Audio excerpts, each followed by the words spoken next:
Dear friends, greetings. Welcome to the new episode of Coach Excellence Coaching Conversations. Today I have a new coach and he also happens to be my classmate in the PCC, all the way from Lagos, Nigeria. Charles, thanks a lot for joining in today.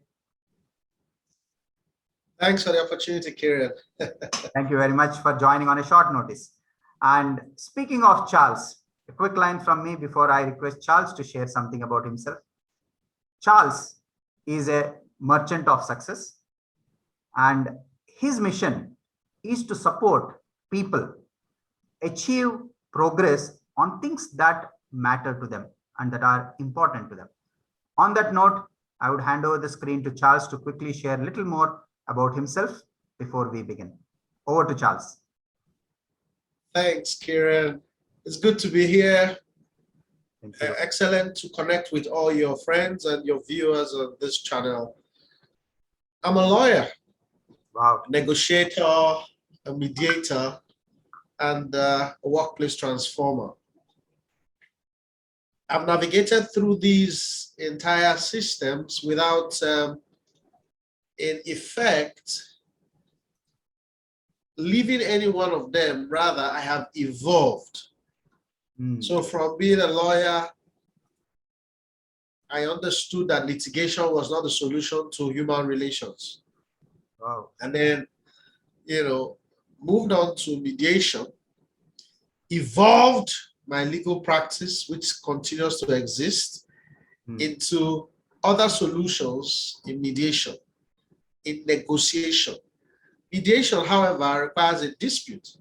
But in negotiation, all it requires is a transaction.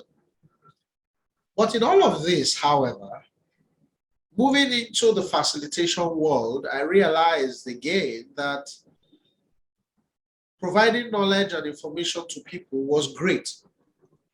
But being able to get it out of them from the residue was even greater.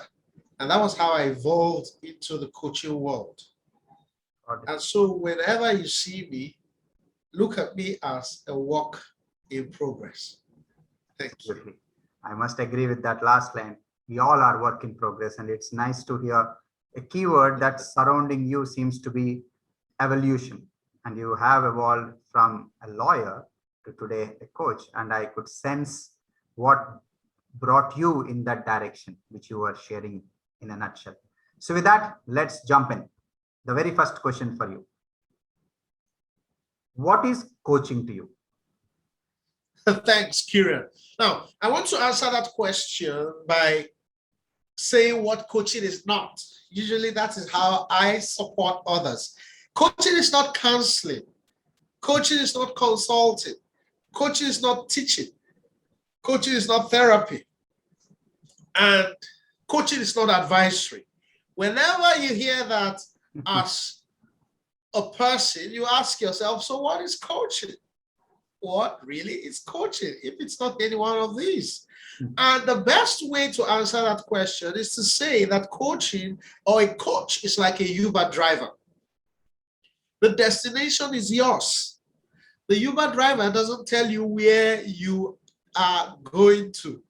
You already have a preset destination. And as a result, you get in touch with a Uber driver who gets you to that destination in the shortest possible, safest means. So coaching is about supporting other people to express their innate potential. There is something about you that is unique to you. Coaching enables you to find it, express it, and benefit from it. That is coaching. It's very nice. Find it, express it, and benefit it. So well captured. And it's a different perspective. I'm sure the audience will enjoy. You started with what coaching is not. There is a very clear answer what coaching is not. So the focus can come on what exactly coaching is. So with that, let's move to the next question. Who benefits from having a coach? I wish I could say that everyone can benefit from having a coach. That might be factually correct, especially in theory. But in practice, some people do not need coaching. What they need is mentoring. So the person who benefits, everyone would benefit from coaching, but at different stages in their work or journeys, regardless or dependent on what it is that is a priority for them. So the person who benefits from coaching is somebody who wants to find clarity. A person who is tired of walking in other people's shadows. A person who has had enough advice and wants to tap into their own potential. Yeah. A person who have gotten to an inflection point in their life, in their career, in their ministries, in their business, where they thirst for something new and unique. A person who requires support. A person looking for a catalyst. They are already running. They only need to increase their speed. These are the category of persons who need a coach. Well said. What I could capture while you're sharing is about the one who wants to find clarity. And the humorous one was who had enough of advice in life and want to tap into own potential, which is so true about coaching. And you also mentioned about one who would like to benefit from reflection and also want to be the catalyst. And in this case, the catalyst is themselves. And the coaching conversation, hopefully, will provide an environment for them to be the catalyst in their own progress on aspects that are important to them. So with that, let's move to the next question. The world is full of myths about everything. So coaching is no exception. So what is that one myth about coaching that you would like to burst today? Okay. One common myth about coaching is often that people come into a coaching conversation or pick a coach as a result of his or her perceived expertise. Okay. When you do that, what you want is a mentor, not a coach. True. The reason is because by virtue of the competencies a credentialed coach with the International Coaching Federation has received, he or she can facilitate a coaching conversation without being an expert in the situation. Given that he is coaching you, not the problem. Coaching the person, not the problem. Like I mentioned, the destination is yours. I am only making the journey smoother, faster, and safer. So that myth often rattles the coach, especially because of the coaching conversation, the coachee or the client begins to ask for advice. So what should I do? Have you been in this situation before? Tell me what to do now. So here's that myth. Don't worry. The coach doesn't have to tell you what you should do for you to know what you need to do. In actual fact, he is like that sharpener that makes you razor sharp in your decision making. Interesting analogy. And I think what stood out while you shared that was something very often discussed, and it's a big topic because the world is full of coaches with a tag next to them. So when the coaching is about the person and not the problem, it's so true that the coach does not have to come with an expertise in the trade or the subject with which the coachee would come in. And you also mentioned three beautiful words: smoother, faster, and safer progress definitely happens through a from a and within a coaching conversation. So with that, let's move to our next question. One coaching memory of yours that you can share with the audience while taking care of the confidentiality part of the experience. Well, again, it is very difficult to separate your coaching from expectations and why they chose you as a coach. So I recall one coaching conversation where I asked the client what was important for the discussion on the moment. And the person said, okay, I see you teach this, that. Tell me more. I want to know. I want to be a guru in this particular subject. Okay. So apparently, like I said, in the course of the conversation, they forgot it. You know, it struck me that, well, this is how this person sees you. What can you do to support them? So here's what I did. I had to give them a free ticket into my master classes so they can get knowledge from learning and leave coaching for the coaching conversation. Fabulous. Interesting experience.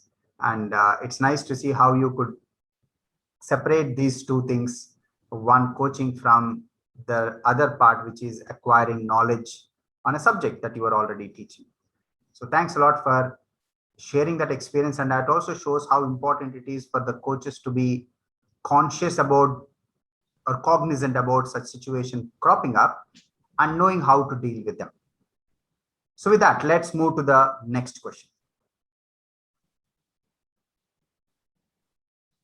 Should the situation of a client impact the coach? Because the coaches come with various situations. What's your take on it? Kiran, it's a human conversation. We haven't gotten effective artificial intelligence robots that can do coaching. Should it? Professionally, it shouldn't. Okay. Does it? It does. Okay. You can be in a coaching conversation that gets very emotional because it touches on some of your own pain points. You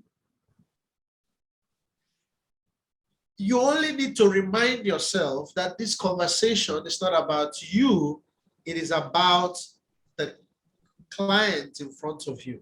And as a result, your responsibility is to give your best self to that client. And if allowing the impact of that conversation makes you give less than your best self, then you shouldn't allow it to pass that level or that threshold of your humanity. You need that stoic strength to see a client from a very clear and neutral point of view, non-judgmental, make them feel safe. And that's how far you can go as a coach. Those two words stand out: non-judgmental and neutral point of view. I think are a good anchors to remind oneself if that were to happen. I also mentioned it's a good idea to remind oneself that it's all about the coachee and not get carried away or sucked into the emotion of the coachee, which sometimes tend to happen. Great. So with that, let's move to the next question and the final one for today. In continuation to the discussion we were having, for the benefit of our audience, would you like to elaborate on the difference between a coach and a crutch? Both starts with a C. Okay, so the clear difference between a coach and a crutch is that without the crutch, you can't walk.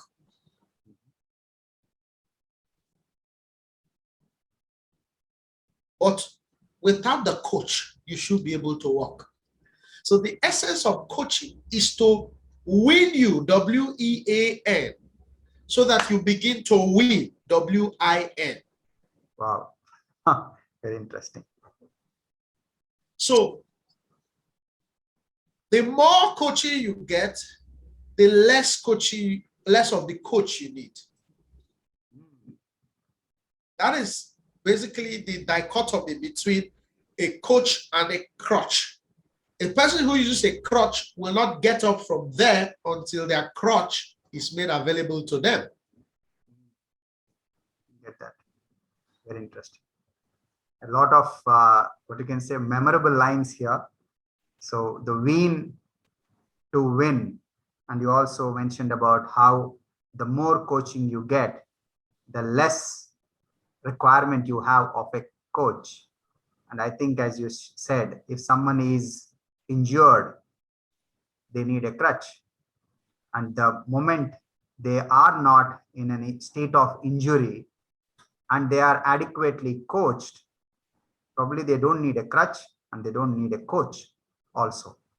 So very interesting response to this question. Thanks a lot for that, Charles. So with that, we come to the end of the questions. However, there's one more bonus question that we need your help on for our audience. We have so many who are interested to take up coaching as a second career or a career. What would be one advice from you for all the wannabe coaches? My advice is first, research and know what coaching is, so that you are sure about the value you intend to add. Prior to my research, I have always thought of a coach as an expert in a particular field, providing support for other people, as it were. As I came to the point of understanding what coaching is within the definition of the International Coaching Federation, and seeing the model that is time tested and proven, I realized that it was a model what apply myself to. So do your research. Come to a conviction that this is something that you would want to improve and gain expertise in, and then choose your path. At the center of it all, the desire to make an impact in your world should be your primary focus. What is it that will make me most impactful? And that should be the driving force towards becoming a coach. So it is not a title. It is actually a lifestyle. So true. I think well captured. It is not a title, it's a lifestyle. And I think it resonates with me that a coach is a lifetime's journey. And then you are that one individual in every conversation for everyone around you. I think as you started with researching adequately and knowing what one is getting into, I think is very important, because a lot of energy, time, and effort will go into it. So thanks a lot for that advice for all the wannabe coaches. So with that, we come to the end of this conversation, Charles. Before we go, for those who are interested to get in touch with you, what is the easiest way to reach Charles? Okay, the easiest way to reach me will be on WhatsApp. Okay. And on LinkedIn. Great. But the easiest way to get more information about my work will be on my website. Okay. Would you like to share it? And pardon me? Your website, if you would like to say www. So I'll also go ahead and feature it. Oh, sure. www.irmp.com.ng. Great. www.irmp.com.ng. For the ease of audience, I'll go ahead and put it in the description section as well, so that they can just click on it to get to the site. Sure. Great. So it was wonderful having you in today's conversation, Charles. And thank you, Kiran. For all the audience, we hope that this conversation was supportive to you in some way. And if you have any comments or questions on this discussion, please go ahead and drop in a line in the comment section. Myself or Charles will definitely reply. That's a promise. If you have liked the conversation, please go ahead and hit the like. That's how we get to know that you enjoyed the conversation. And please feel free to share it with as many of your friends, family who you feel would benefit from going through it. And hit the subscribe button so that you get notified whenever the next episode gets uploaded. And till we meet again, please be safe and take good care of yourself. Keep smiling, and God bless all. And once again, thanks to Charles for joining in for today. Thank you, Kiran. Bye, everyone. Take care.